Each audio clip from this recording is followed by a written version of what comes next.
Hello, everybody. Today, we are going to walk through the entire history of jars in Elden Ring.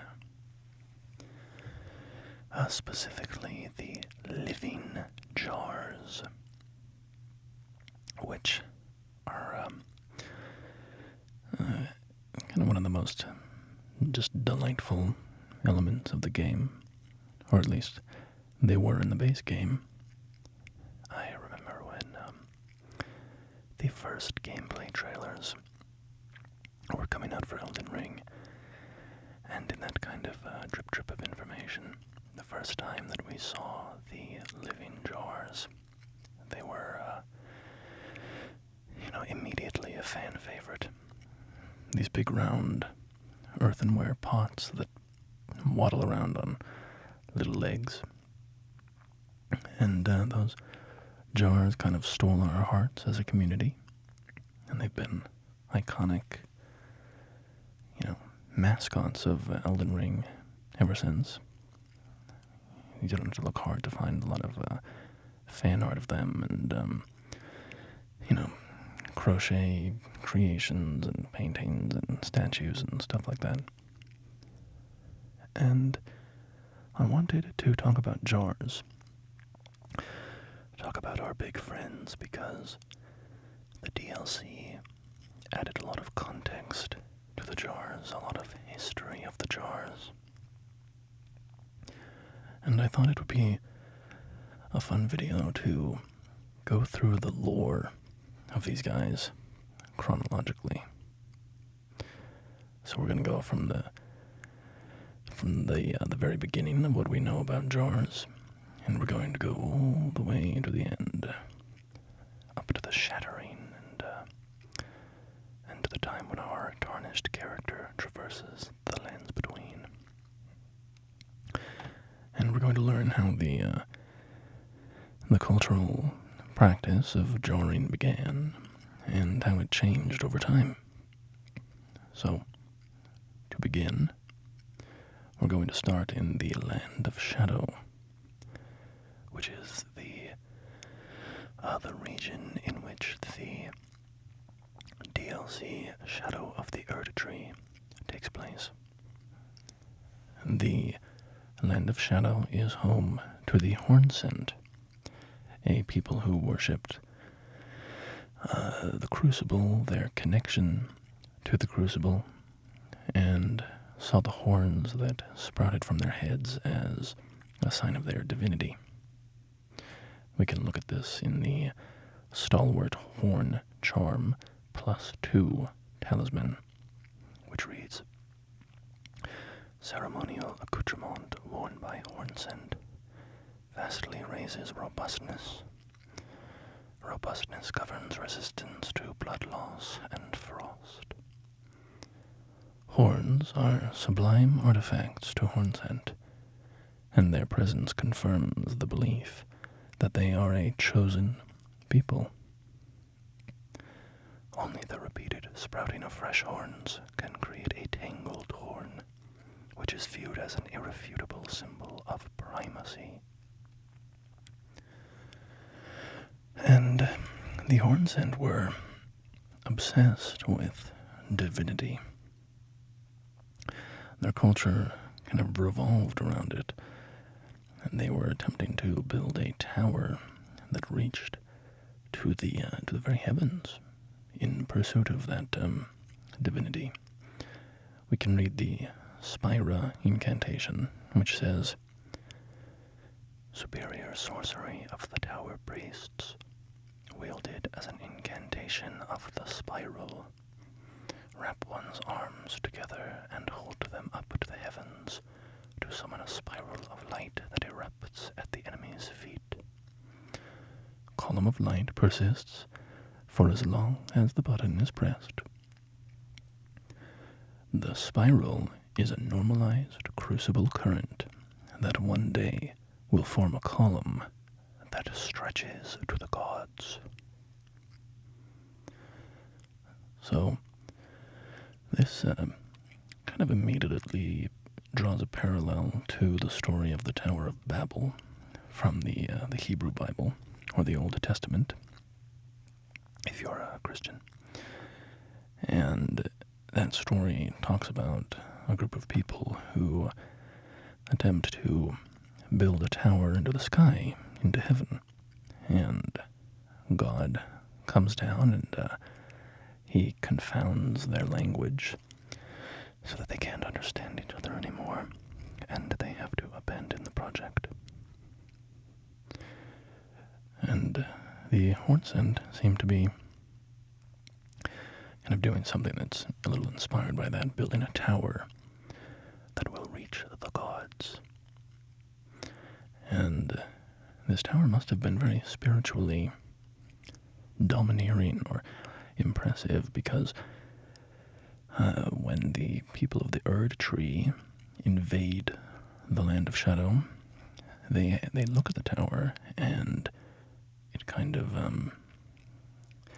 it affects them spiritually. It convinces them to worship it to some degree, as we read in the spiral tree seal, which says, "Sacred seal of soiled amber, engraved with a spiral tree design, enhances spiral incantations. The majesty of the White Tower, stretching to reach the gods, even inspired a secret faith in the invaders, the people of the Erd Tree." So at the top of the hornsent tower stands the divine gate, two pillars of petrified corpses that somehow allow somebody to become a god. This is how Queen Merica the Eternal ascended to her divinity, and Mikola the Kind would later try to follow in her footsteps. Well, he would succeed, but would not bask in his success for very long. But this is all just context, just a little bit of grounding,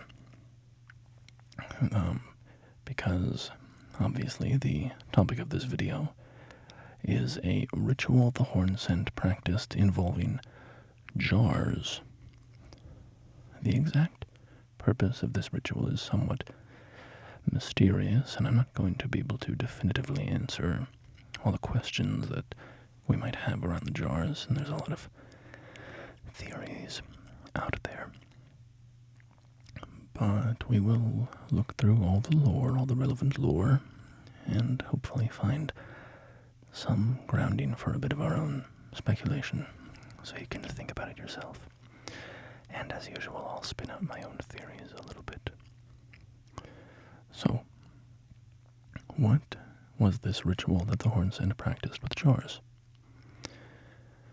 So, to start with, we need to look at the hornsent prison system.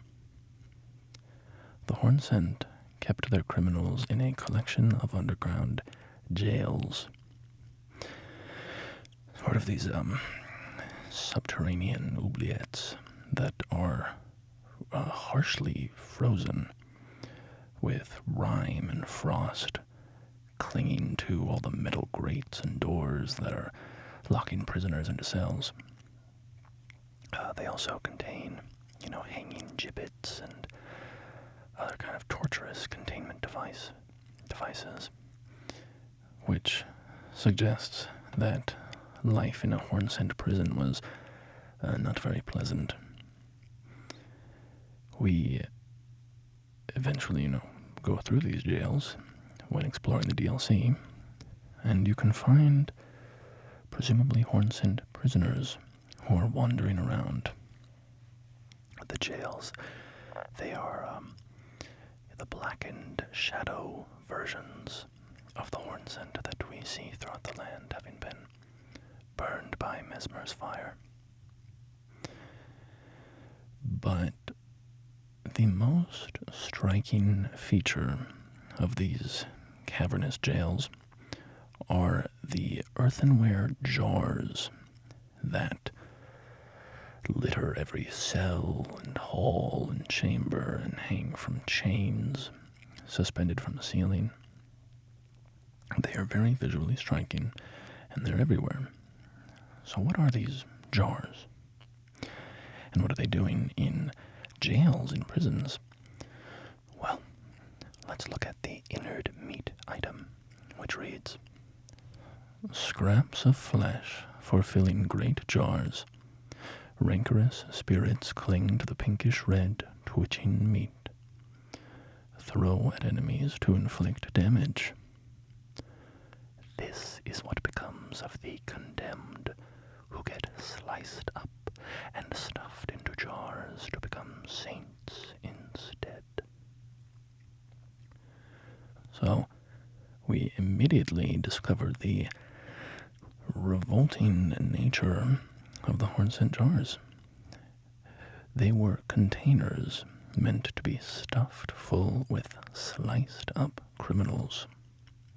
Their chunked up flesh dumped into the jars to become saints, whatever that means. And we find a spirit in the jail under Ballarat who is destined for this fate, and he says, "Oh, please, not the jar, anything but that.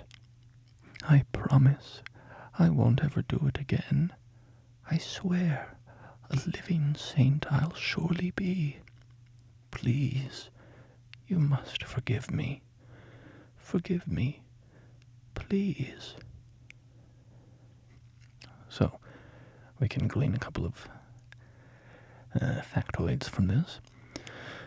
First, it is obvious that jarring was an infamously horrible fate among the hornsent, because if the spirit is so terrified of being jarred that it begs for anything but that, we can assume that it's maybe like the worst punishment that exists in hornsent society. And of course, being chopped up into little bits is a death sentence on its own, so that's bad enough, but it does seem that there was something particularly disturbing about being consigned to a jar for the hornsent. And next, what else? The spirit promises to never do it again, suggesting that he committed a crime that earned him his punishment of being jarred. So we know that jarring is a punishment for crimes. And he also promises to be a living saint, which is a repetition of the word that we saw in the innard meat item, which said that jarring was meant to turn people into saints. He hopes that by promising to reform his sinful ways and becoming a saint in life, he can avoid being turned into one, in death. Another disturbing fact about the jars and prison life in the jails can be found in the frozen maggot item. It says, frozen maggots that somehow continue to wriggle, material used for crafting items, mainly found in jails.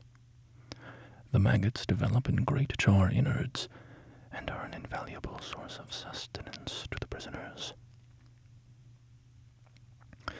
So, it seems, as we witness when exploring the jails, that common prisoners are kept side by side with the jars that are full of chopped up bodies, the bodies of their, presumably fellow inmates. The ordinary prisoners are not fed, or at least not sufficiently, by their jailers, and are forced to scrounge for food by harvesting maggots from the jars, picking the grubs from the flesh of dead hornsent, which is a very disgusting act of desperation to avoid starving to death. So the hornsent prison system is clearly not a very, they didn't have progressive ideas about incarceration, let's put it that way. I also want to draw attention to the entered meat item line that says, rancorous spirits cling to the pinkish red twitching meat. First of all, the fact that the meat is still twitching suggests that it has some life in it. The nature of life and death in Elden Ring is pretty unusual, and I kind of wonder if the spirits of the condemned still exist in some form in their chopped up bodies. If their living souls are, kind of divided and trapped in the jars amongst all their various body parts. And it could also explain the rancorous spirits that cling to the meat in the description. Because throughout Elden Ring, the word rancor is associated with vengeful spirits. The word is used talking about heroes that are consumed by Rykard, the dead family members of Necromancer Garrus, and those whose corpses were burnt by ghost flame in the old days when deathbirds would, rake out the coals of burnt corpses. And the fact that rancorous spirits hang around the entered meat suggests that the hornsent victims who were put into the jars are feeling quite vengeful about their fate. Let's say they're not happy about it. This also suggests to me that the hornsents, the idea that they're turning people into saints by putting them into the jars might not work very well, considering how unhappy the occupants of the jars are. And I do have another note on the entered meat, which is that if you look closely at its image, there is a golden thread winding through the meat. I'm not entirely sure of the significance of this, but it immediately makes me think of the story trailer for the DLC, where we see Marika pulling a golden thread from some pale, fleshy substance before ascending to godhood. I don't know exactly what this means, but I thought I should point it out. It might kind of suggest that all living beings have a little bit of divinity in them, and that's why the Divine Gate is made up of hundreds of corpses all piled together. Like, if you take all those little fragments of gold divinity that every body has, and you kind of pull them together, it can be enough to power the ritual of turning Marika into a god. But I'm getting a little into the weeds, so let's take a step back. Who is making these jars? Who is chopping up the prisoners and stuffing their body parts inside? Well, we're going to have to take a little field trip to answer these questions to a place called Bonny Village, a small community, a little more than a hamlet, that is surrounded by piles of jars. Jars hang from ropes above the buildings. There are jars everywhere. And there are shadow hornsent who are kind of gathering around these jars, beating on them, almost like they're trying to get inside or get somebody out or something. And then there are living beings still in the village, or hornsent who have not been turned into, shadow versions of themselves by Mesmer's fire.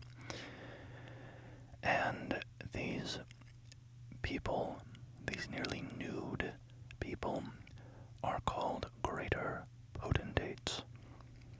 They run around in nothing but a mask and underwear and carry a giant cleaver and attack people on sight. So, let's read some of the related items here. Hefty cracked pot. The hefty cracked pot, this hefty empty pot somehow mends itself when broken. Essential vessel for crafting hefty cracked pot items. The materials and magics sealed within deploy their effects when the pot is thrown. The greater potentates of Bonnie Village craft these and store them in a frozen jail. So the greater potentates are the fashioners of these jars that we have been finding in the land's jails. Let's read the description of their cleavers. Bonnie butchering knife. A weapon of the greater potentates of Bonnie Village. An outsized butcher's cleaver used to dismember human bodies in the making of the great jars stored in the jails. Restores a very small amount of HP when it squarely strikes an enemy. So, we learn that these greater potentates are the ones who chop up the condemned hornsent destined for the jars. The mask that I mentioned they wear is made of insects. It's very gross. This is what its description is. Caterpillar mask. Grotesque mask constructed from countless solidified caterpillars. A ritual implement of the greater potentates of Bonnie Village. Used to ward off thoughts of impurity, doubt, temptation, and other wickednesses one is vulnerable to, while absorbed in divine ritual. And that's kind of an ominous thought, right? That this mask is warding off, impurities, doubts, and temptations. Well, when you consider how horrifying the divine ritual is that they're participating in, you have to ask yourself, what are these impurities, doubts, and temptations that the hornsent were worried about, while doing such terrible work? Are these, is the mask meant to ward off feelings of compassion and pity for the people that they're chopping up? To stop a potentate from potentially feeling guilt and refusing to kill one of their victims? Or was it meant to ward off more horrifying actions? Things that are even worse than what their regular job is. Bits of cruelty and sadistic pleasure that might be distasteful even to the hornsent. I can't say one way or another, but the mask is an evocative piece of lore for me. So, the condemned are chopped up and put into jars. But there's one more piece of the puzzle that we're missing here. One more reagent that the hornsent need to complete their jar ritual. And to acquire this substance, the hornsent turned to the Shaman Village, a beautiful, peaceful little place found in the flowering fields of the hinterland. The Shaman Village is old, very old, and falling to ruin, and all abandoned, but it's beautiful and peaceful, and the first time you walk in there, it has a feeling unlike anywhere else in the game world. It's really wonderful. And a small golden tree in the center of the village radiates light, and the incantation Minor Erd Tree is found there. And its description reads, Secret incantation of Queen Merica, only the kindness of gold, without order, creates a small, illusory Erd Tree that continuously restores the HP of nearby allies. Marika bathed the village of her home in gold, knowing full well that there was no one to heal. At the highest point of the village, there's a tree trunk, a big tree that stands out, and in the trunk of the tree, there is a woman who seems to be made of wood, and on the ground in front of her is the gold braid talisman, a braid of golden hair cut loose. Marika's offering to the grandmother boosts holy damage negation by the utmost. What was her prayer? Her wish? Her confession? There is no one left to answer, and Marika never returned home again. And thus we learn the origins of Queen Marika the Eternal. That this village was her home, that some tragedy took her people away from her, and that Marika left and never returned. But, as I said, the hornsent wanted something in this village, something that was critical to their jarring ritual. What could the hornsent have wanted among these peaceful women? Well, we can find two pieces of evidence at the ominously named Whipping Hut, located on the outskirts of Bonny Village. First, we find a spirit that says, "For pity's sake, your place is in the jar. Nigh sainthood itself awaits you within. For shamans like you, this is your lot. Life were you accorded for this alone." So, from this we learn that the hornsent were putting the shamans into the jars.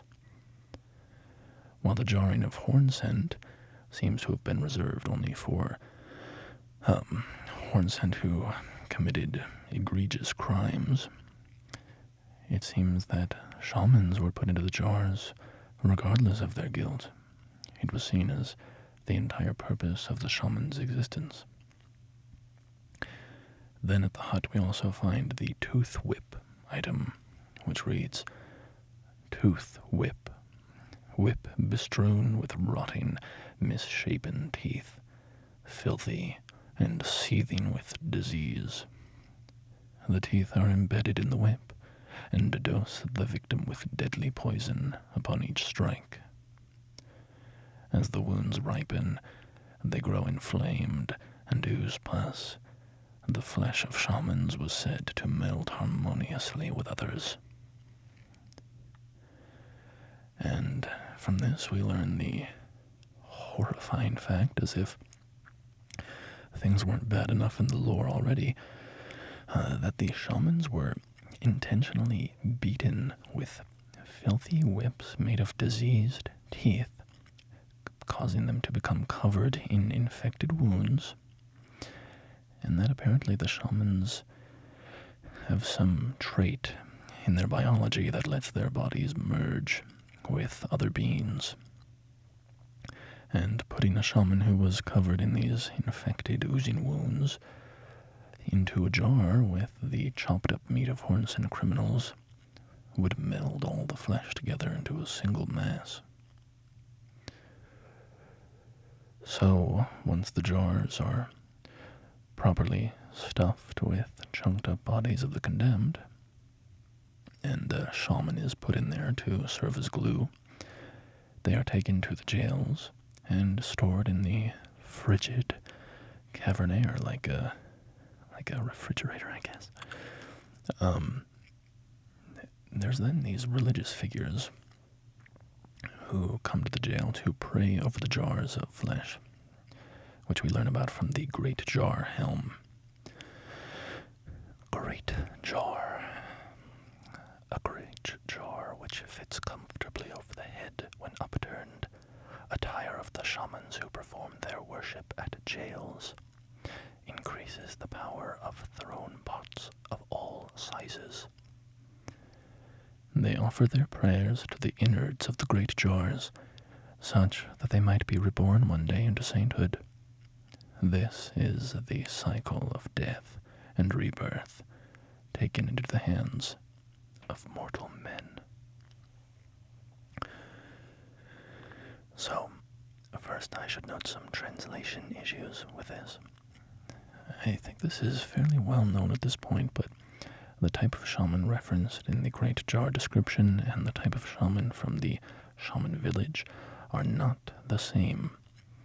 In the original Japanese text, the term kitoshi is used in the Great Jar description, which means something like shaman, witch doctor, or medicine man.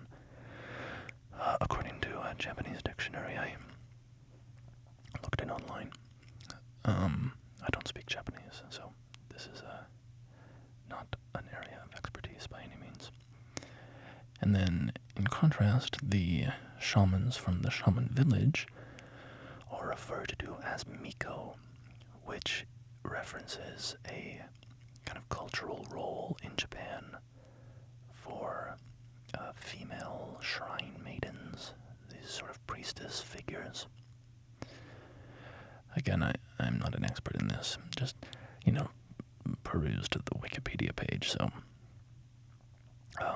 the important part here is that the Great Jar's description is not suggesting that the shamans of Shaman Village were complicit in the jarring of their kin. The religious figures, whoever they were, that were praying over the jars were very likely hornsent priests of some kind.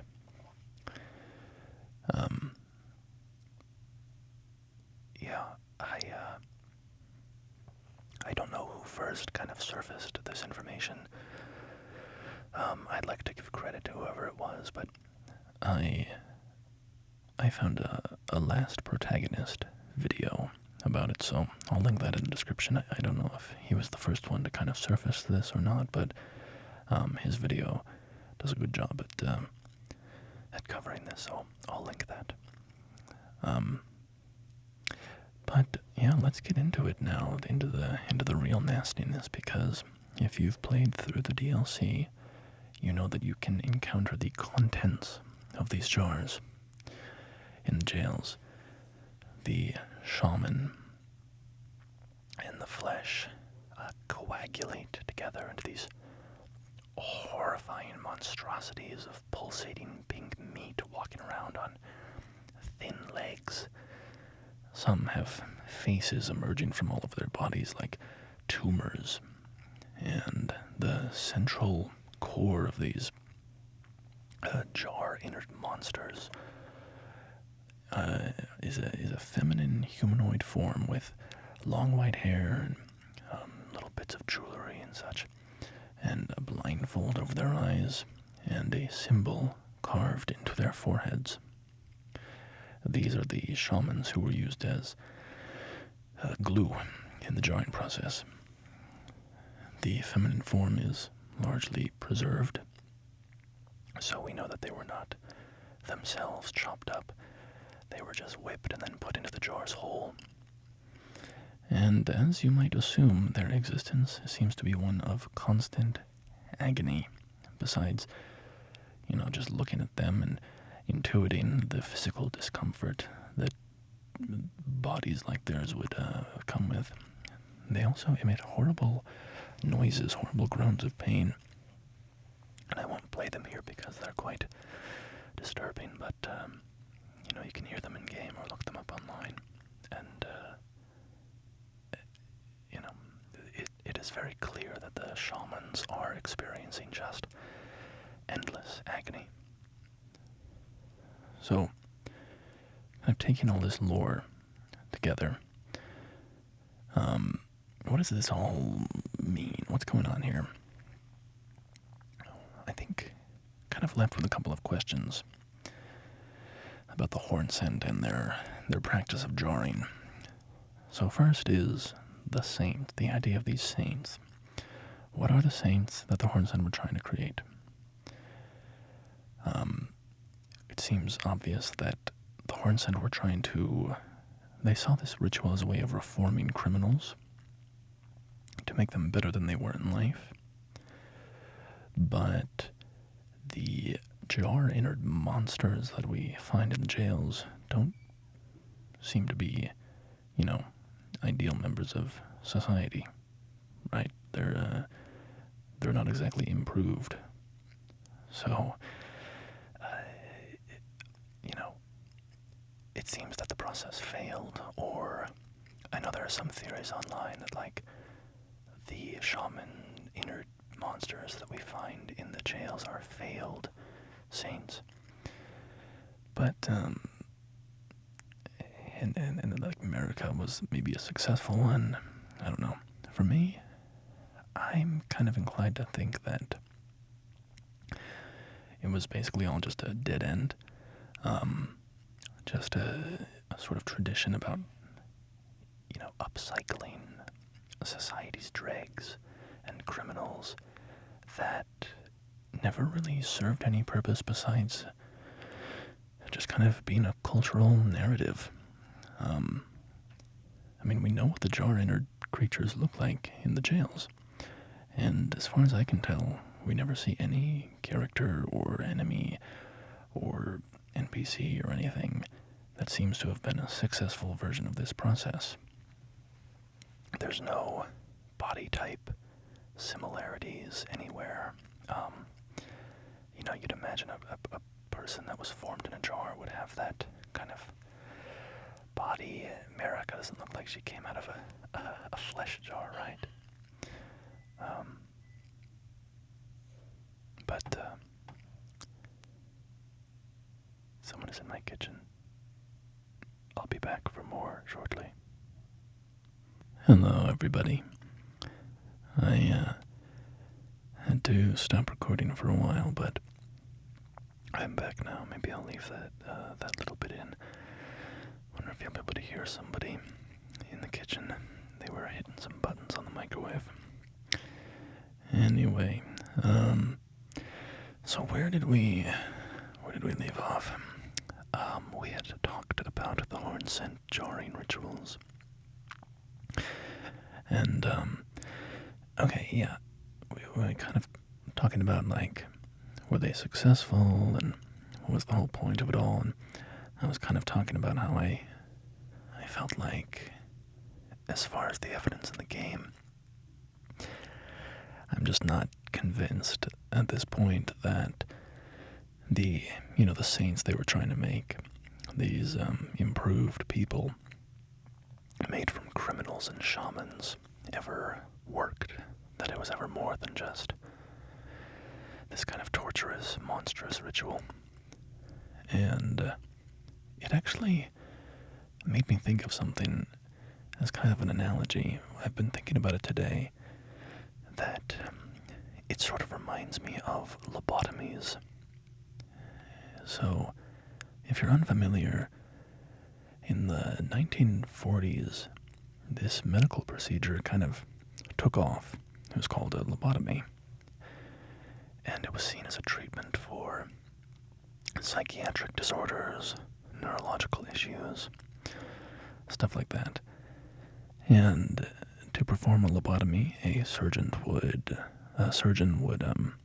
they would cut parts of your brain. They would separate your prefrontal cortex from the rest of your brain. And this was intended to, solve a wide variety of issues. Emotional issues, mental issues, neurological issues, so on. And it was a controversial procedure, even at the time, but it became extremely popular, and it kind of took the world by storm until, I think tens of thousands of lobotomies were being performed. I don't know about every year, but, something close to that number. And it was this, it made people who had issues, psychological issues, emotional issues, mental health issues, it made them pliable. It made them easy to deal with. Because when you were lobotomized, you became I mean, there were a host of side effects, right? But it would make you kind of childish or stupid or lethargic and low energy, and your emotional experiences were lessened, and your thought process was slowed and stuff like that. And it made it easier to deal with people who had psychological issues. Or well, easier to deal with being a very cruel way of doing it, right? Because it achieved this pliability by, irreversibly destroying or damaging the lives of countless people. And I mean, if it didn't, kill them outright. And so I was thinking about this because I feel like lobotomies, it was a way for society to be rid of people that it perceived as broken. But instead of, just killing them or locking them up in lunatic asylums, because those had become quite unpopular at the time, from the previous century, they were these horrible institutions. The lobotomies were less about helping the patients and more about reducing the hassle of dealing with these people. That was kind of the primary issue. But it was also it gave society, it gave doctors and caretakers and stuff a way to lessen their own burden of caretaking, while simultaneously giving themselves a narrative that they were helping their patients, when in reality they were hurting them. There's a man named Norbert Wiener, who's the kind of the father of cybernetics, and in the late 1940s he had this to say about lobotomy. He wrote, "Prefrontal lobotomy has recently been having a certain vogue, probably not unconnected with the fact that it makes the custodial care of many patients easier. Let me remark in passing that killing them makes their custodial care still easier." So, this quote, of course, is not actually advocating for killing these people. It just means that we shouldn't be focused on minimizing the difficulties of caring for people who need help at the expense of those people's well-being. So, the reason I was thinking about lobotomies in this way was because, I think it's very believable that hornsent society could have concocted this whole ritual, this whole story about we're putting criminals in jars to rehabilitate them, we're turning them into better people, we're turning them into saints. But in reality, it was little more than a ritual of torture. But it allowed them to kill off their criminals, it allowed them to get rid of problems in their society, while simultaneously telling themselves that they were virtuous for doing it. And on top of that, remember that hornsent society was a theocratic one, and it routinely had inquisitions. We learn about hornsent inquisitors who were monsters in their own right. And a society like that, we should not expect that the hornsent culture's idea of criminality would comport with our own, right? There were probably a lot of criminals who got cut up and jarred for things that we would not recognize as a crime. But in the end, this is all just speculation on my part. We definitely don't know how successful this procedure was. We just don't know enough about the saints of the hornsent to know if it ever succeeded. Personally, I'm doubtful. And I have a couple side notes before we move on. So, first, we do find two kinds of jar enemies in the DLC. The first are the ordinary jar enemies that we're familiar with from the base game, where legs and arms are sprouting from the jar itself.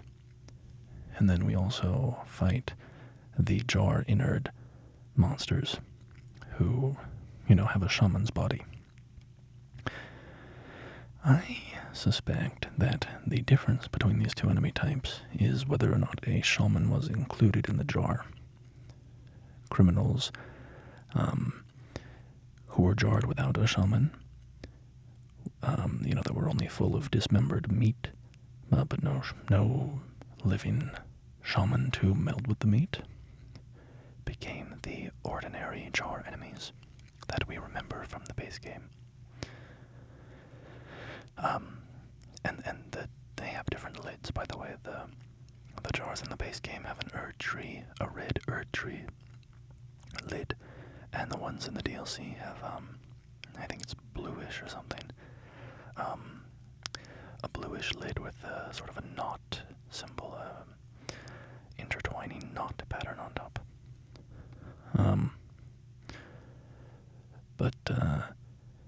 Yeah, and then, maybe those are kind of propelled by the spirits that cling to the meat, right? We know that the innard meat talked about having rancorous spirits, so maybe that's what makes the jar enemies alive, right? Because if you fill them up with meat, all the spirits inside are kind of creating life. But yeah, then if you add a shaman to that, the jar's contents would meld and form the monstrous enemies that we fight in the jail. So that's my personal theory about that. And that's, of course, why we don't fight any jar innard monsters in the base game, because they are no longer adding shamans to the jars under the Golden Order. Yeah, and then the other note that I had about the jar innards is in the Shadowkeep Mesmer's fortress, we can find an infirmary that is full of jars and jar innards. Their innards are kind of spread across hospital beds and piled on the ground and stuff, and it seems that Mesmer or somebody in his army tried to help the shamans at some point. I do wonder, with this in mind particularly, why the jails were not cleared out of all of the jar innard shamans by Mesmer's army. I mean, even killing them, honestly, seems like it would have been a better fate than just kind of leaving them to their tortured existence. But who knows, perhaps after being sealed away in the land of shadow, Mesmer just lost the will to help his mother's people, as he was kind of lost in his ennui and loneliness. But yeah, we're just about ready to turn the clock forward to see how the practice of jarring has changed in the Golden Order. But there are two more notes I want to hit before we do that. Two characters, both of whom are greater hornsent potentates. So, first is an unnamed potentate who was disturbed by the jarring rituals of his people, and he, seemingly in an attempt to maybe reform his jar stuffing craft, he found items that could substitute in place of human flesh in the jars. Fungus seemed to be a particularly effective replacement, as we learned from these two item descriptions. First we have red flesh mushroom. A red mushroom that grows in sullen lands. Material used for crafting items. Easily found everywhere in the realm of shadow. The flesh of the mushroom is similar to raw meat and can serve as pot innards. And then we also have fly mold, a species of fungus known for its deathly sweet stench, material used for crafting items, found by hunting man-flies. Cultivated using the flesh and blood of man-flies, it can serve as pot innards. And we learn about this potentate from his cookbooks. He crafted a variety of pots that did not require human flesh. And there's a lot of these cookbooks, and they all have the same description, reading as Greater Potentate's Cookbook, a record of crafting techniques of the greater potentate who roamed lands near and far. Haunted by the grotesque practice of his village of birth, he stuffed great pots with all manner of things.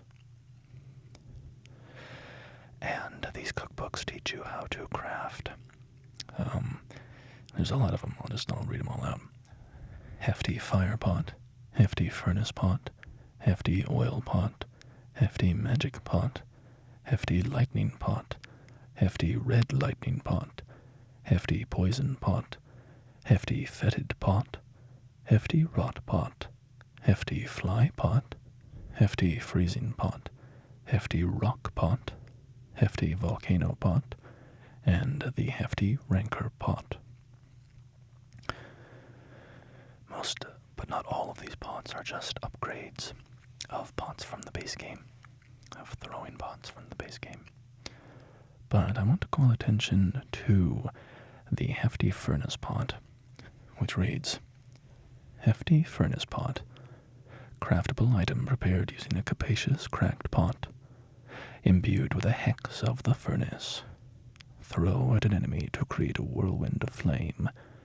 The furnace's flame burns away both body and soul.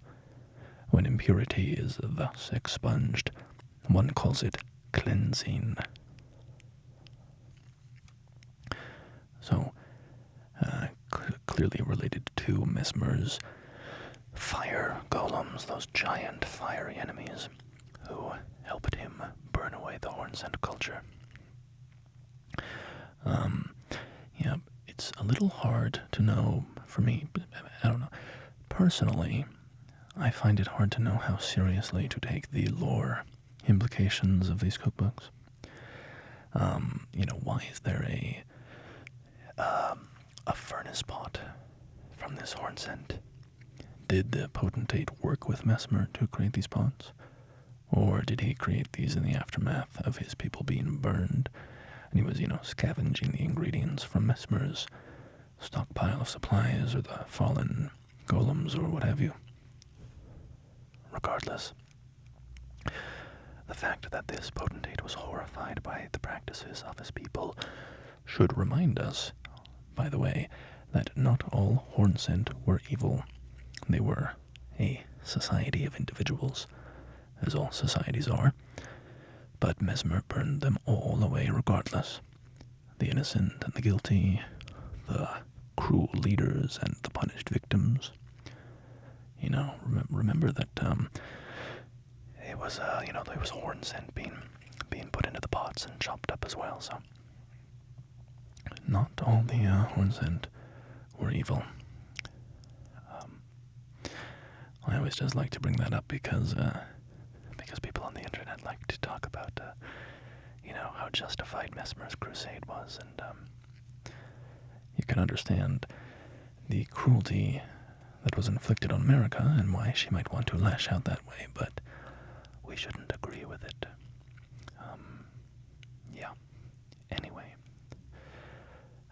the other potentate I wanted to look at is the unnamed hornsent NPC who we encounter in our journey through the Land of Shadow. I have spoken about him in an earlier video I made where I covered the NPCs of the DLC, so I want to talk about his story here, but I just want to note that he wears a caterpillar mask, which we know from the Bonnie Village indicates that he was once a greater potentate, and that means that this, this vengeance-seeking hornsent who wants to kill Mesmer to avenge his dead mother and his dead wife and child, was once one of those brutal torturers who chopped up condemned hornsent and stuffed them into jars. So, I don't know about you, but on my future playthroughs, this guy is kind of kill on sight. Yeah, he's pretty evil. But yeah, that about covers all there is to see in the DLC about jars. We have a pretty good understanding of how it worked, how jarring worked in their culture. And we've learned that, Queen Merica's people were jarred and that she was the only survivor. And in the back of Shadowkeep, I'm remembering there is a statue of Merica and a little inscription that says, "Have mercy for the spirited away shamans," which is, of course, just another reference to the terrible, tragic fate of Merica's people.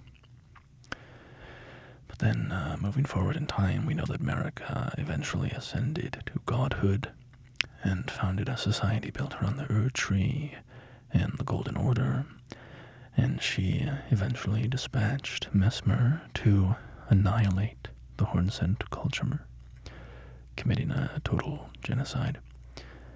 And Merica became the undisputed ruler of the lands between, with all of the regions of the land falling under her influence. And even though Merica was in charge, the practice of jarring was not banned or discarded, but it morphed into something else, something pretty far removed from the rituals of the hornsent. So, let's see how jarring evolved once the Golden Order took over.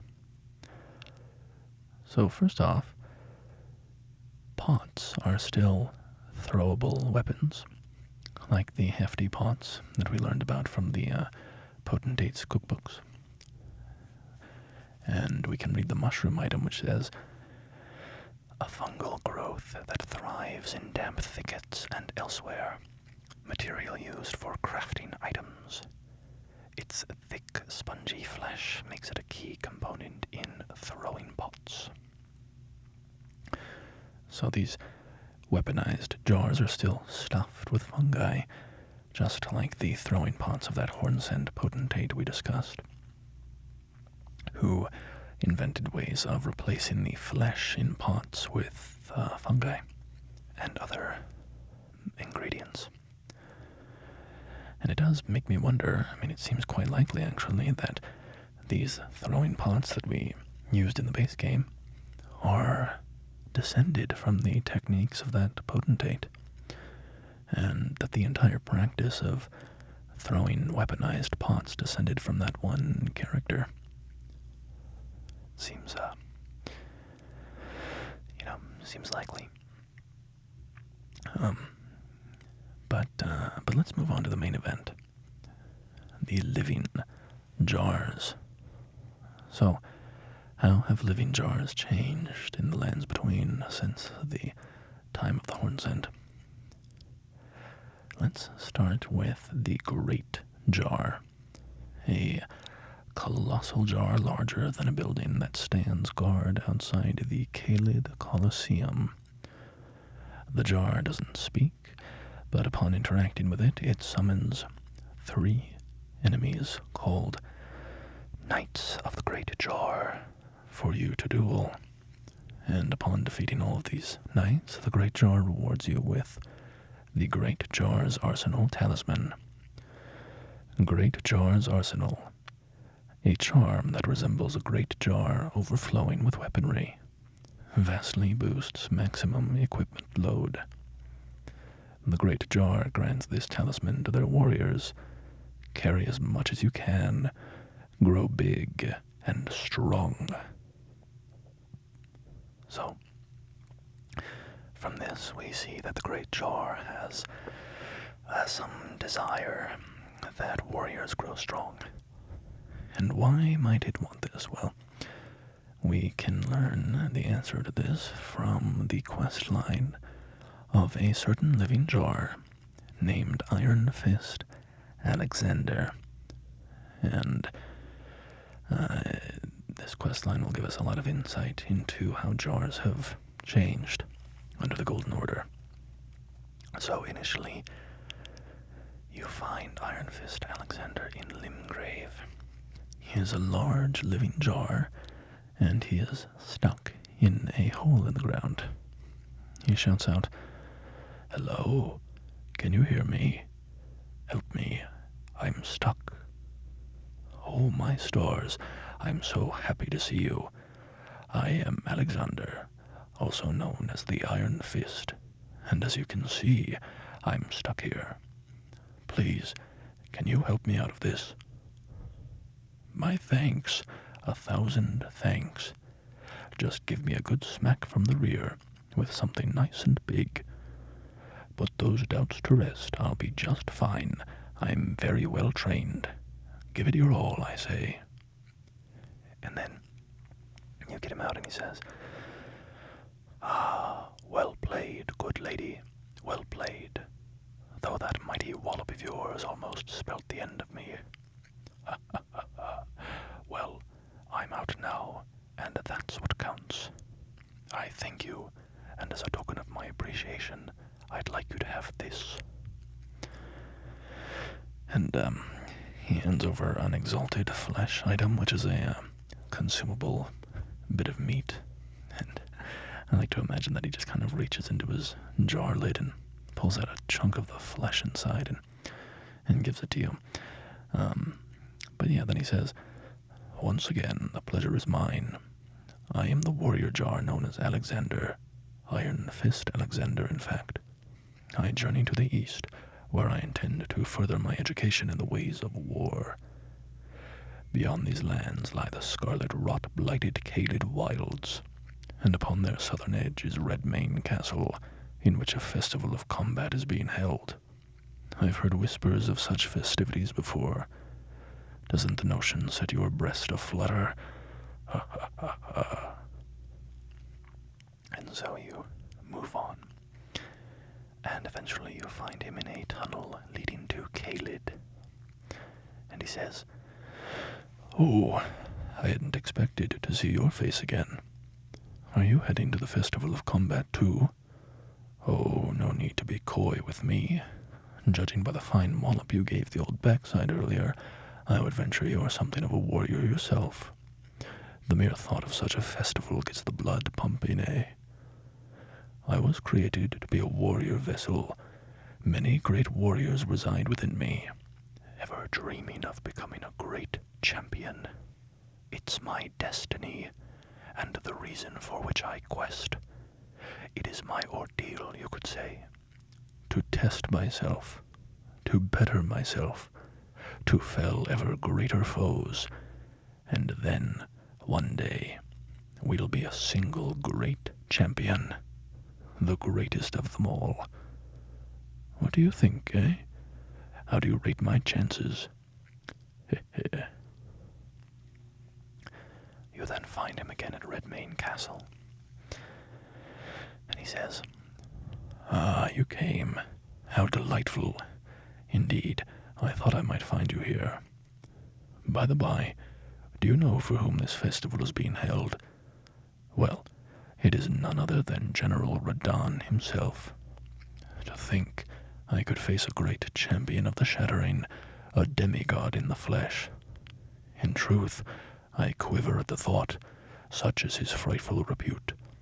But the fear simply assures me the ordeal is worth undertaking. Now, be sure to get a good vantage, my friend. I, Iron Fist Alexander, do hereby vow to unflinchingly brave this ordeal." And then, of course, you fight Radahn in a big boss battle. And after you defeat him, you find Alexander crawling across the battlefield, scooping chunks of corpses and flesh back into his cracked body. And he says, hello there. It was a battle marvelously fought. You are well and truly a champion, friend. I, on the other hand, am nothing but a crock. One hit was all it took to crack me, and for my insides to come spilling out. After that, I hid like a coward, and as such, I can hardly stand to face one such as you. But don't you think I've given up just yet? As luck would have it, there's a veritable mountain of warriors' bodies right here. If I can just squeeze this bunch down inside me, I'll be a mighty warrior again in no time. And, you know, the bodies here are exceedingly fine. Who could expect any less from the very warriors who fought in the shattering, the greatest of all wars? Just you wait and see, friend. I'll grow even stronger. Just you wait when next we meet. And then you find him again at Liurnia of the Lakes, and he has gotten himself stuck in yet another hole. And this time you have to oil him up like you're helping your friend at a bodybuilding competition. And you get him out of the hole, and he says, "Dearie me, I'm oilier than a toad. There were countless oil jars back where I'm from, actually. And now I know what it's like to be one of them.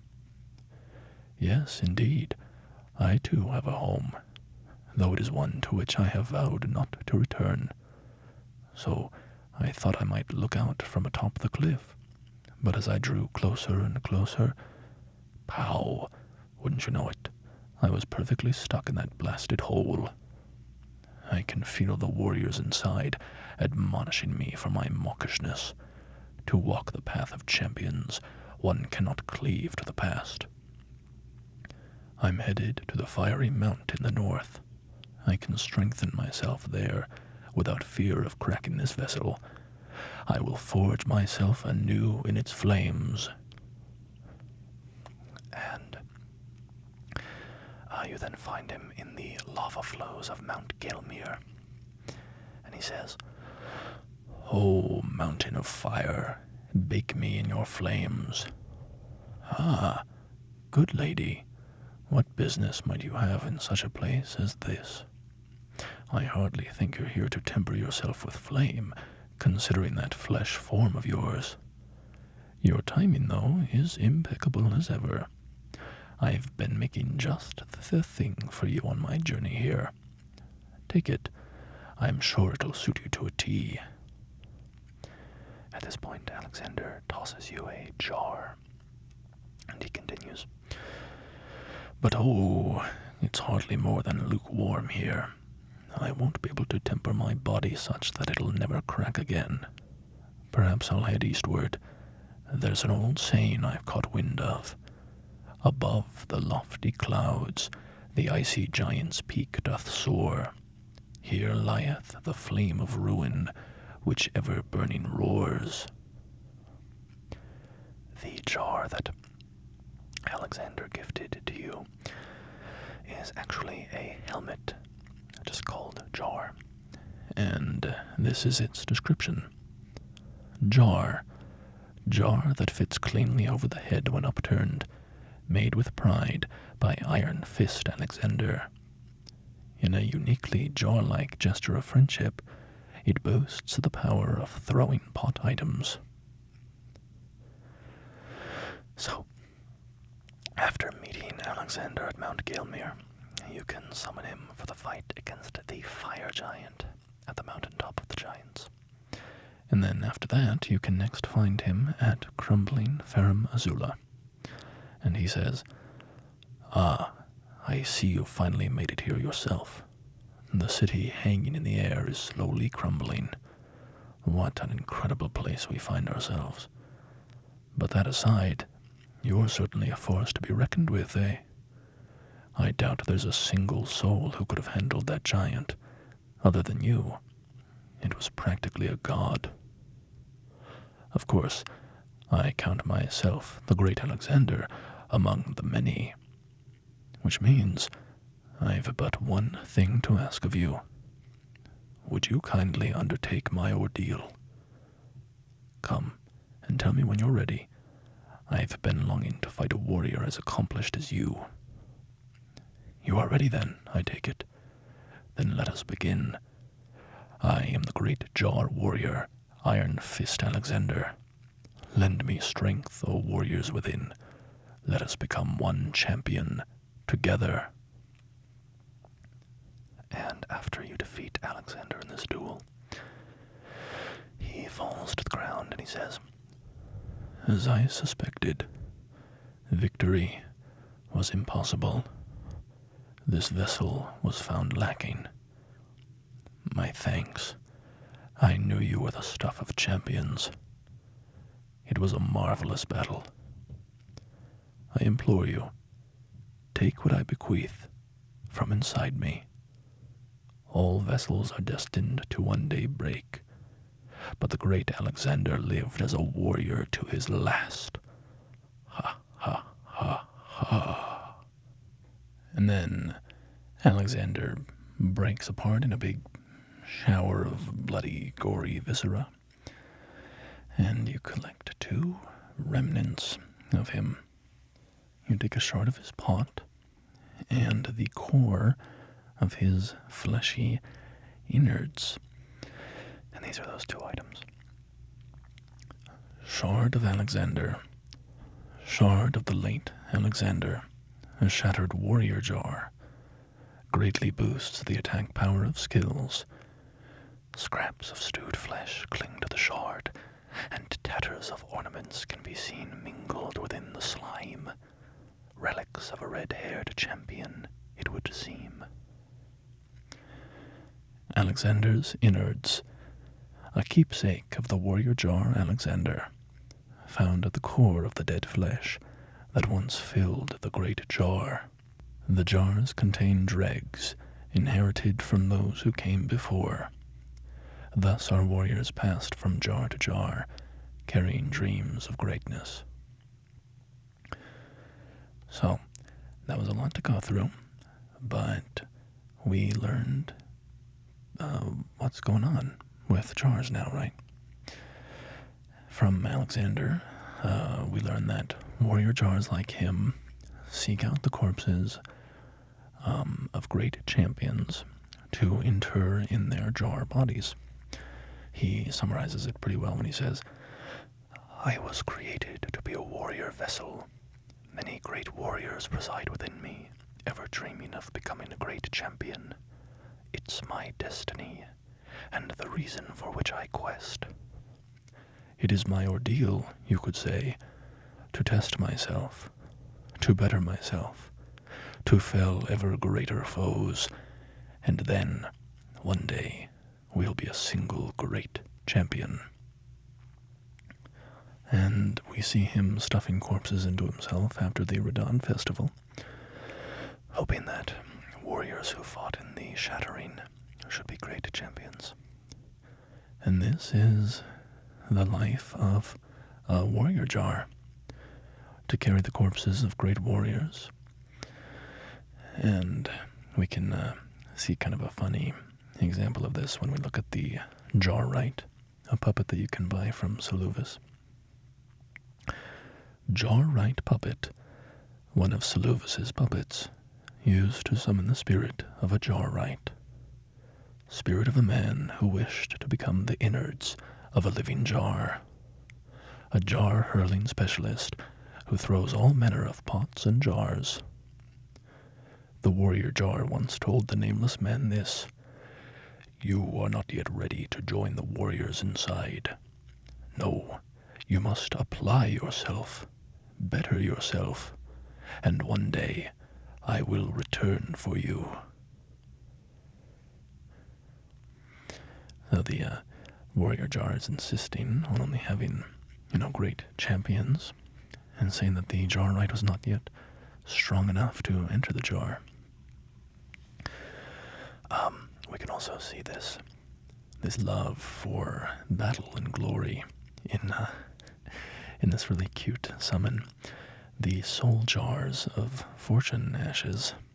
And of course, that's a pun there, right? Soldiers of fortune, and they've, integrated jars into the name.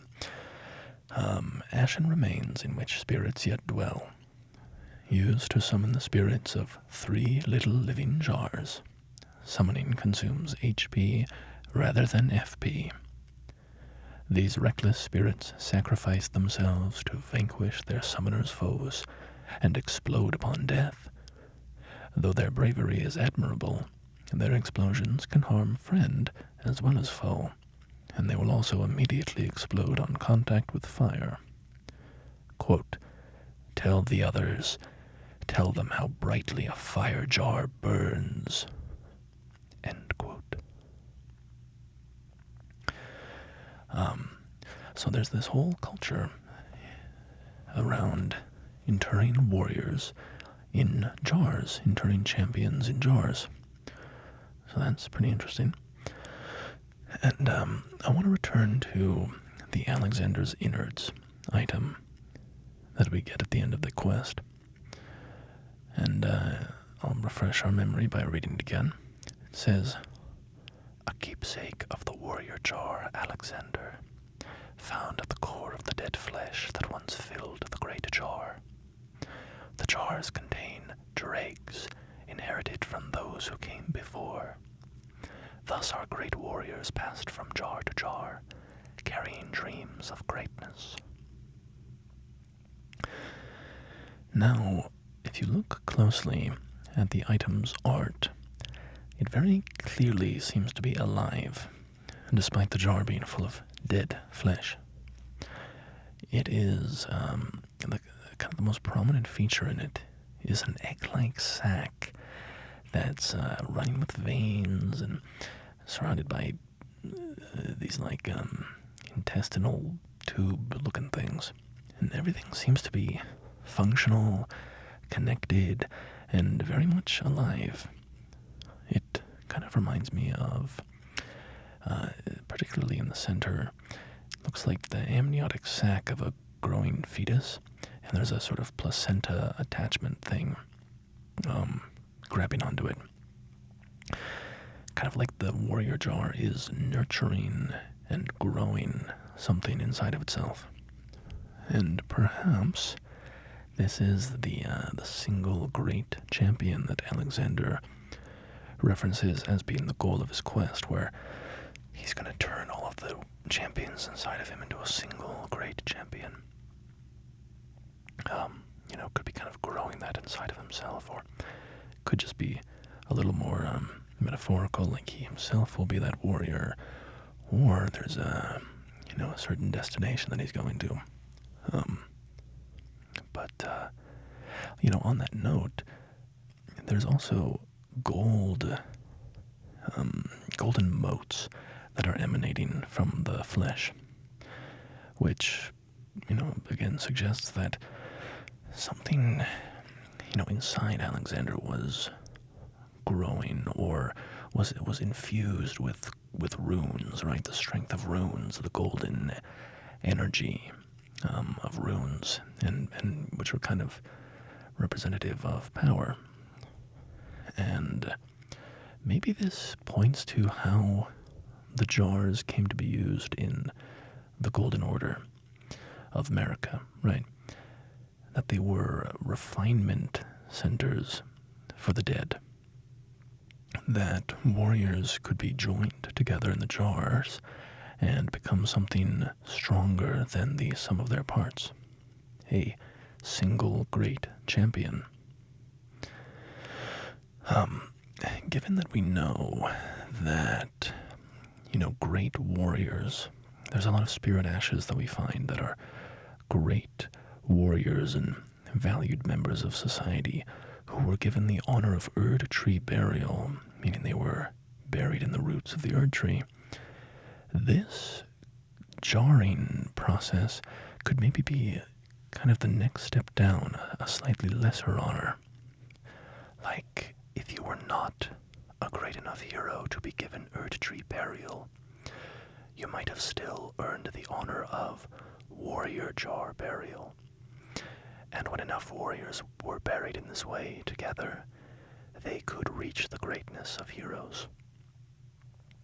And, a warrior who was buried in this way could know that they would be reincarnated in a greater heroic form. We, of course, see broken jars around all the minor Erd trees, and I know that's pretty... I've seen people talk about that might be like fertilizer for the trees, that the bodies inside were used as fertilizer. I don't have any reason to doubt this, but that could be part of the warrior jar burial that I'm talking about, right? Is like, if you were good enough to earn that honor, you're kind of buried in the roots of the minor Erd tree. You don't go to the Erd tree proper and get buried in those roots, but you're buried in the, by a minor Erd tree and help it to grow. Yeah. Regardless, all that's, just speculation, but regardless, that kind of answers our question about the Great Jar back when we were talking about the Caelid Colosseum, right? He wants us to grow big and strong because he wants great warriors so that they can enter the jar. There is more to learn about jars in the Golden Order, and I want to take a look at the Jarberg quest line to do so. But first, we need a little bit of context. We need to learn about a depraved, villainous cast of criminals called jar poachers. So let's read the relevant items here. Living jar shard. A fragment of a living jar, hardened after its death. Material used for crafting items. Such fragments command a high price due to the magical power locked within. This leaves the living jars unfortunate targets for poachers.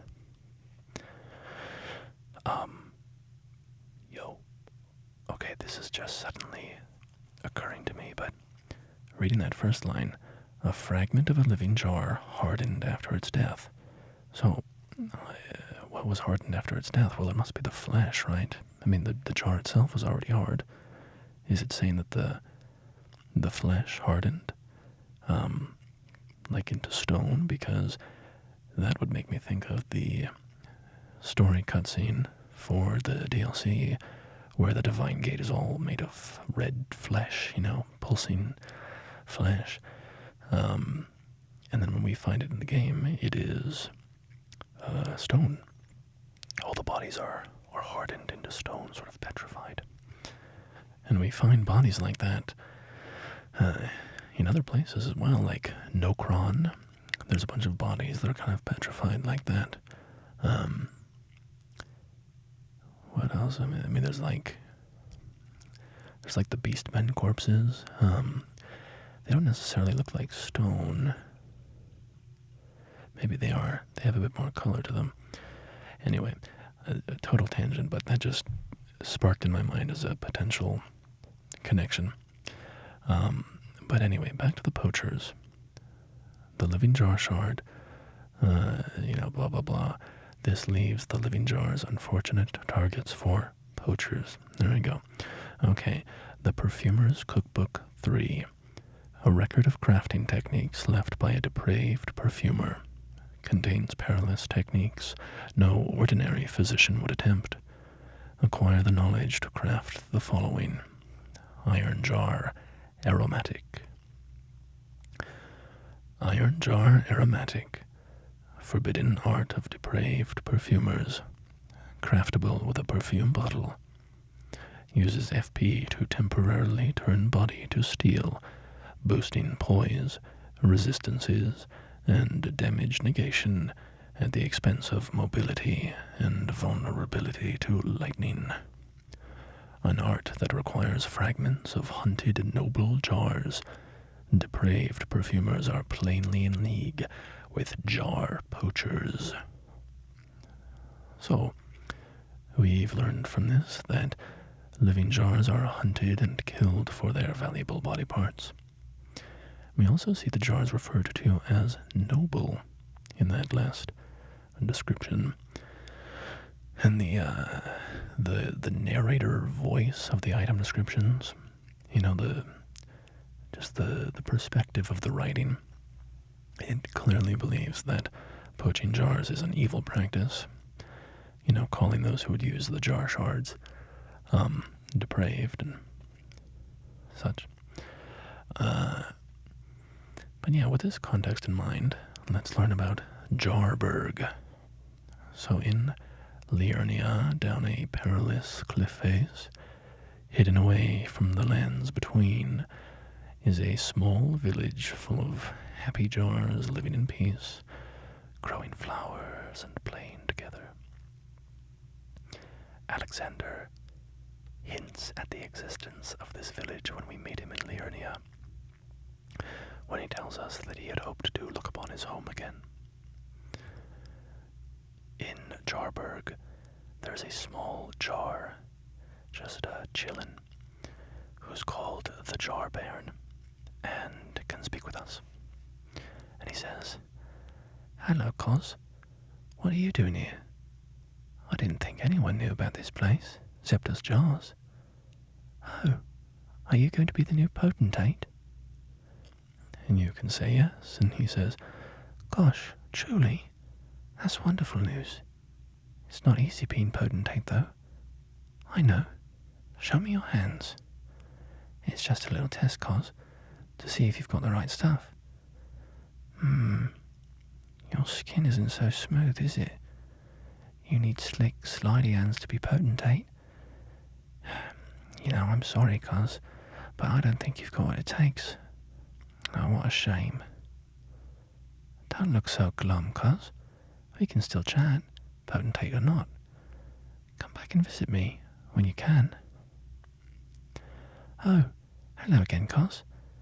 I'm happy you came back. I have good tidings for you, Cos. Have you noticed the rare flowers growing in this village?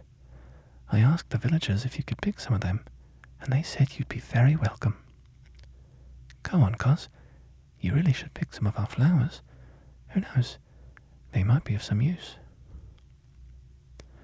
"Ah, hello again. Say, Cos, have you met Uncle Alexander? He used to live here with us, but then he left to be a champion.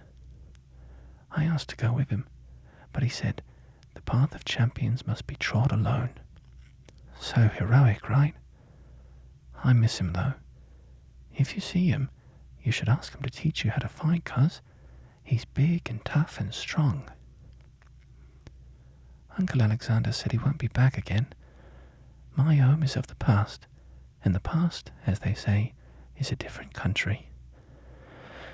I suppose that's part of being a warrior, isn't it? So, please don't tell anyone, Cos, but I'm actually a warrior jar as well. One day, I'll be just like Uncle Alexander, and I'll have to leave the village to become a champion." "Ah, hello again. Do you know what a poacher is, Cos? They hunt us, smash us, and then take us away. This village is kept secret, so I think we're safe here. But you should be careful if you ever meet one of them, Cos. I hope Uncle Alexander beats them all up first." So, in these initial conversations, we learn of another relic of the hornsent culture that has survived in some form, the potentate. Though the Jar Baron's suggestion that a potentate needs slick and slidey hands seems pretty unrelated to the job of the greater potentates from Bunny Village, who, of course, crafted the jars and also, chopped up the hornsent bodies to be dumped into the jars. Maybe the slick hands are, meant for repairing the jars or something. You need the soft hands to shape the clay with a smooth finish or something like that. I don't know. But later on, after advancing the quest line of another NPC named Dialos, we can return to Jarberg and talk to Jar Baron again, and he says, "Oh, hello again, Cos. Have you heard? A new potentate's coming to the village. I think he said his name was Dialos. He seems a little down in the dumps, but his hands as smooth as silk. I don't know. I'm a little disappointed, actually. Even though good Sir Dialos has a wonderful suit of armor, he says he isn't a warrior. And since he's a coward, he won't be fighting any more. His smooth and silky hands feels nice when he pats us, but I wish we had a potentate big and strong like you." And then, when you return again, you find that the village has been attacked by poachers, and Dialos is dying, and you can speak to him, and he passes away. And when you talk to Jarbairn, he says, Oh, Cos, I'm glad you came. But we're fine now. Dialos fought the poacher, though quite a lot of us got broken. I won't cry, though. I'm a warrior, Jar. A warrior. The tale of House Hoslow is told in blood. That's the kind of warrior I want to be one day, Cos. Even if I'm scared, I'll still fight to protect everyone. And the tale of House Hoslow is told in blood, just so you know, that's the motto of Dialos' family. And so when you go through his quest line, he quotes that motto a lot. So clearly the Jarbairn heard it and was inspired by it. Then you come back and you see that the Jarbairn is next to Dialos' body and stuffing it inside himself. He's pulling Dialos' corpse into his jar. And he says, "The tale of House Hoslow is told in blood. That's the kind of warrior I'm going to be. One who protects everybody." Thanks for coming back, Cos. I've been thinking. It's time for me to set out on a journey, as a warrior Jar, upon the path of champions. I'm about to go on a journey, as a warrior Jar, in search of glory. And then you can hand over Alexander's innards,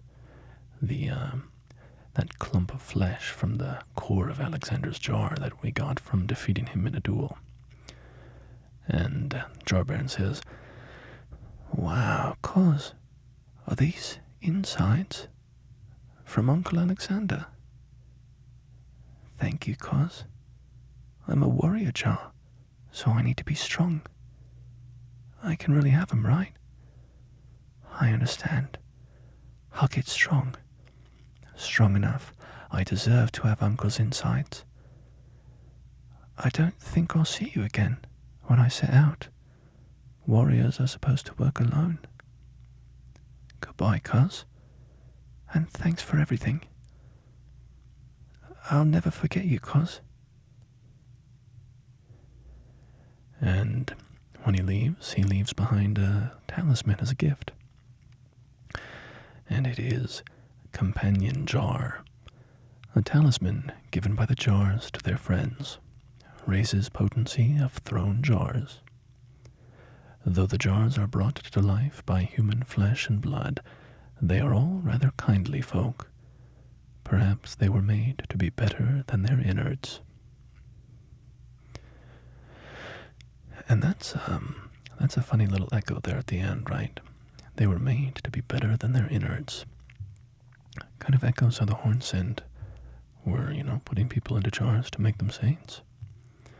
Both practices were intended to, or it sort of reflects that desire to improve the occupants and turn that raw material into something better, right? But yeah, now we have pretty much all the information about the practice of jarring, from the beginnings of time in the culture of the hornsent, where it was this horrible, brutal thing, all the way to the Golden Order of America, where jars were valued as noble, good creatures who were better than the flawed beings who made up their innards. And ironically, it seems to me that America's jarring techniques succeeded where the hornsents failed. The hornsent people sought to turn criminals into saints by brutally murdering them and chopping them up and then jarring them with a living shaman. But all they succeeded in doing was creating these agonized monstrosities. The Golden Order collected the dead and jarred them with reverence and respect, and from this practice they created kindly folk and noble warriors among the jars. So that's kind of funny, isn't it? That America's version of the practice kind of did what the hornsent were attempting to do, it seems to me. What I find fascinating about this in particular is the fact that America allowed the practice of jarring to continue during her reign.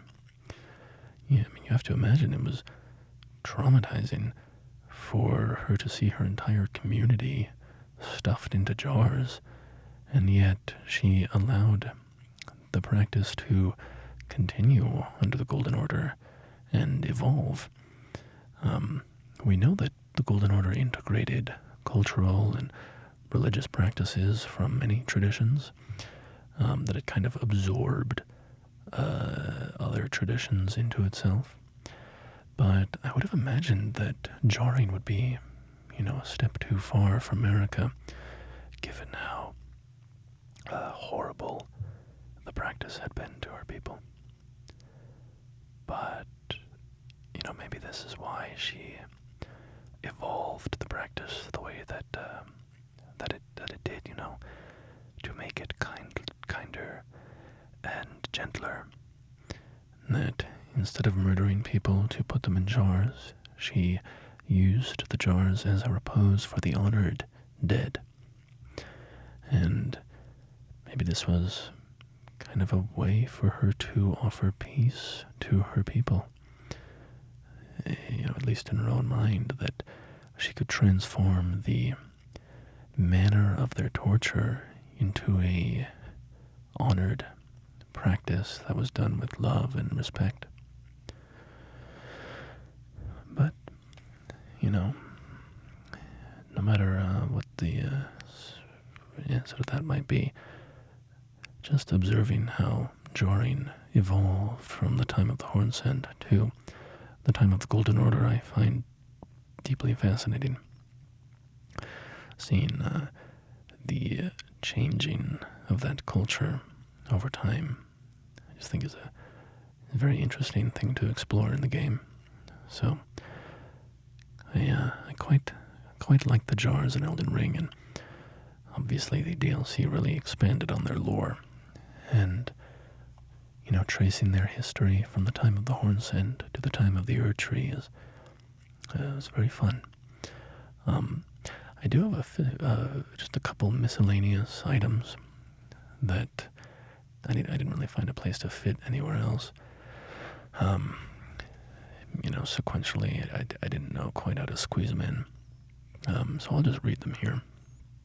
None of them are particularly important. But if you kill Alexander before the end of his quest line, you get the Warrior Jar Shard. Shard of a Shattered Warrior Jar. Boosts the attack power of skills.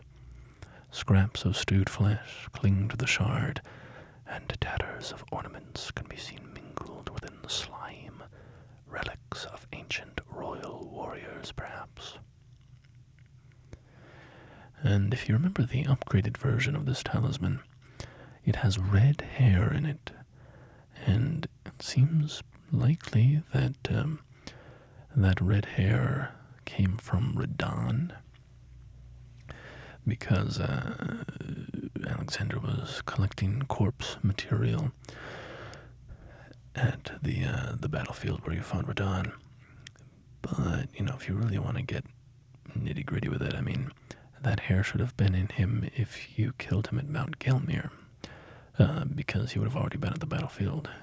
But if you do that, he only drops the regular version, so Maybe it has something to do with that like egg amniotic sac thing that I talked about in his innards.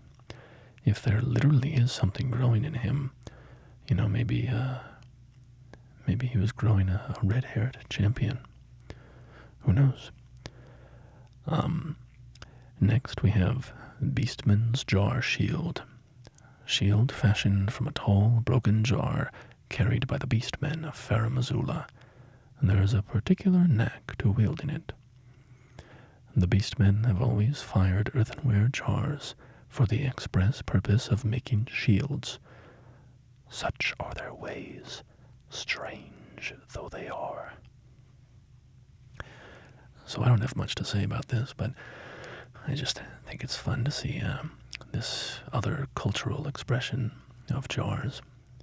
Doesn't seem related to living jars at all, but perhaps somebody who, really tries to tie all the lore of jars together in some crazy way might come out and be like, it was actually the Beastmen who first crafted jars, and then the hornsent took that technology from them or something, I don't know. And then we have Jar Cannon. Jar Cannon, which uses explosives to fire great bolts, deals great damage but is slow to reload. Experimental firearm brought to the assault on Volcano Manor, where it was discovered that no one knew how to use it. And it's just I love that. That's a fun bit of lore. And then in the DLC we can find Rabbath's Cannon, a type of jar cannon used to fire great bolts, a masterwork of spell machinist Rabbath. The power of the glintstones that encircle the barrel imbues bolts with magic damage and guides shots toward their targets. And then there are some jars in Stormvale, and I was kind of wondering if Godric kept them there as like a grafting supply. Like if you could just pop the lid off and pull out an arm, to graft onto himself. And considering the warrior jars are full of warriors, it might have made fine grafting material, but you find warrior jars kind of scattered around the world in odd places. You find them in Jarburg and Stormvale and in the sewers under Lanedale. Probably all kind of hidden away because of the jar poachers, right? They're all just, I would imagine before the shattering, the noble jars being full of noble warriors, if anybody tried to poach them, that was probably a crime. And, once the shattering happened and everything fell apart, the jars probably had to take their safety into their own hands because there was nobody left around to enforce, anti-poaching laws or whatever. Yeah. But that is our tale for the day. I really hope that you enjoyed learning about the timeline of jars in Elden Ring, the complete history of jars with me. I certainly enjoyed it quite a bit. Jars are, for me, and I think for many of us, one of the most delightful parts of Elden Ring. They're just wonderful little creatures that bring some levity and brightness to a very dark world. And I loved learning about their lore and putting it all together in this video. So thank you for spending some time with me. And until next time, my friends, please take care of yourselves. Goodbye. Goodbye.